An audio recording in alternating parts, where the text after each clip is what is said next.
China's PMI data came in lower last month, according to the National Bureau of Statistics. PMI measures the manufacturing sector. The reading was only slightly lower, 0.1%, but below 50, which means contraction. It's the second contraction in a row, pointing to the ongoing challenges when it comes to demand both locally and abroad. Authorities will likely implement more measures to stimulate the economy. The latest data comes after China's economic outlook was upgraded after better than expected third quarter data. And staying in China, where the inaugural International Supply Chain Expo is off and running, one of the companies at the expo is the parent company of Burger King. The company says it's looking to attract increased investment in the country. Liu Jiaxin has more. An American fast food brand, backed by a Turkish company, has flourished with 1,500 locations in China. Let's see how a humble burger manages to link cultures across the world.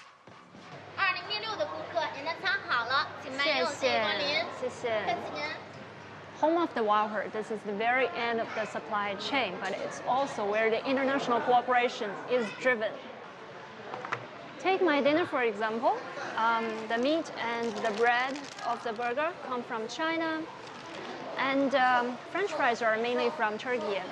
Burger King China mainly sources 90% of its raw materials and ingredients here from China, and it also adapts to the market by a localized menu.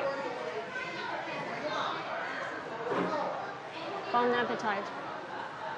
Imagine sprinkling chili on roast meat and selling hot pure soup as a drink option, all to really tempt Chinese consumers. I think Burger King has done a pretty good job in terms of localization, especially as the pork knuckle and the chicken gizzard are more in line with my taste. Whoppers are the signature of Burger King. The beef is flame grilled. It was enough for two of us, and the price was relatively cheap, less than 100 yuan for two people. We are happy and proud of being good partners with all the local suppliers, sharing the business development journey and success. Chinese local suppliers not only provide BK spec products, but also enable us to assure our food quality, safety, and supply efficiency. Inside the Burger King Beijing storage facility, ingredients for the restaurant are carefully organized. Trucks come and go over 6,000 times every year. The whole process of moving items from cold storage to filling the truck only takes a few minutes. And in comparison to the warmth of the restaurant, it feels like a huge refrigerator. Minus 22 degrees Celsius. Everyone can be frozen here, but that's the key to keep everything fresh.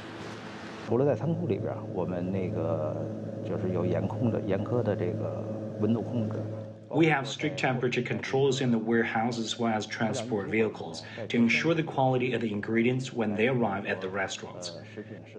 Entering China in 2005 and expanding since 2012, Burger King China has left its mark in 200 cities. CEO Atkin Bosker says he's confident in China's supply chain and sees continued global cooperation in future. Liu Jiaxin, CGTN, Beijing. For more about the Chinese economy, we're joined by Wang Cheng, live from Beijing. And Wang Cheng is a reporter, chief reporter for the English Global Times. Good to see you and welcome to the show. You know, this year has been very interesting because we've had a lot of talk about the slowdown in the U.S., the slowdown in China, and ultimately we're now in December, and I feel like all these fears did not materialize, at least to as much as people thought they would, and things seem to be, albeit for lack of a better word, okay. Well, yes, definitely. I think the PMI data you just mentioned does indicate that, we're still in a tough period of the economic recovery due to a number of factors, including, we're in, as you mentioned, the whole global economy is still facing a very pronounced slowdown. And in China, what, top policy makers describe as triple pressure. That's shrinking demand both externally and internally, and supply shocks due to the COVID-19 pandemic, as well as geopolitical conflicts, and weakening expectations. Now, does that mean that the world's second largest economy is at the cusp of collapsing, as many of the headlines and media pundits have suggested?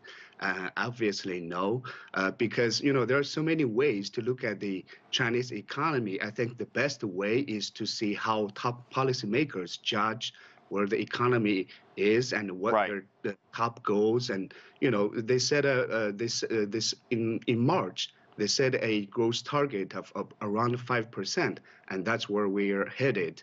And also the IMF and the OECD and also the World Bank have revised up their growth predictions for China, as much as 5.6%. That's very, very higher than the official growth target. So one of the things that one of the things that a lot of people don't realize around the world is that domestic consumption in China, while be it 10, 20 years ago, maybe it wasn't as big as it is now, but it is a significant force in spending, just like in many other parts of the world. And I'm wondering, from your perspective, are there certain industries that you think are stronger than a lot of people think? Sort of, I don't hate to use the word post-pandemic because we're far from it now, but I'm thinking about 2024. Well, I think consumption is what is driving the growth here in China now. Before exports, investment, but now policymakers want consumption driving, innovation driving, green development. And I think in terms of consumption, obviously the first and foremost is the recovery of the travel industry, the tourism industry, the spending on travels, eating out, all that that we haven't seen during the 3 years of pandemic. So that's coming back. It might be slower than some expected, but it's coming back and it's driving the growth here. And going into 2024, I think that recovery is going to be even more pronounced due to the flurry of stimulus policies that are trying to very focused on boosting consumption. So that's what we're going to see. And the overall economic recovery will be even more pronounced in 2024. I think that's the trajectory and then that policymakers are predicting. Those are some of the positives, and of course, this year in 2023, the headlines for real estate in China have not been great. It's been a big challenge, well documented. The government has taken some steps, albeit to stabilize things, and some critics are saying that more needs to be done. What is the state of the real estate market now in China, and what more, in your opinion, needs or should be done, if any? Well, I think there has been documented pretty well what's happening in the housing market, but I think many of those reports have not really touched on why we're in the position first. Obviously, there's bubble. Obviously, there are some risks in the housing market that that touches everything, every part of the economy.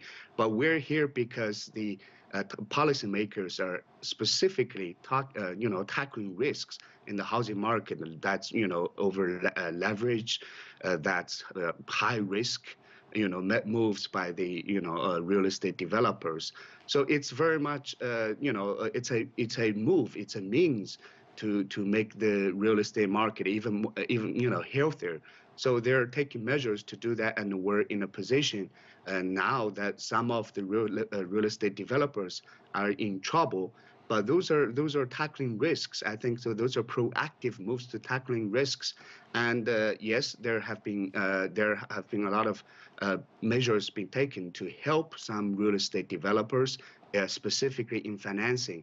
And I think going into 2024, they're going to still continue on the deleverage push in the real estate market. However, it will, the government will also take more measures to help the real estate developers, specifically in two areas. One is delivering housing, delivering homes that are already being sold, and also on the demand side, on the consumption side, they will help first-time home owners, and like a real demand. So that's really what the policymakers are targeting, to de-risking, deleveraging, and also helping real demand.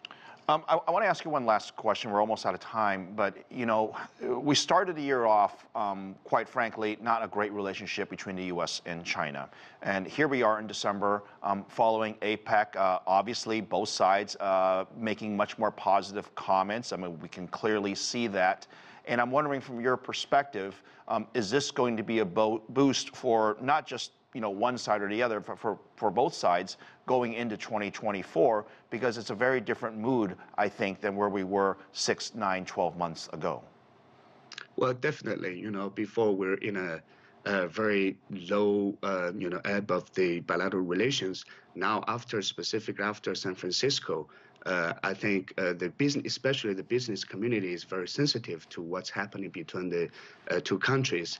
And many are expressing optimism that, yes, there are managed, limited expectations for what the two countries do in terms of, tackling their disputes and, but they see the commitment, the efforts from both sides of the Pacific Ocean that trying to manage and stabilize bilateral ties, and that is pretty good for business. And I think both sides also realize how much damage it can be done, tensions can be done to business cooperation. So I think going to, yes, there are still risks of rising tension, but overall, I think both sides have shown that they want to stabilize the bilateral ties. It has been quite the year. We'll leave it on that positive note. Wang Cheng from the English Global Times, appreciate your thoughts on this. Thank you.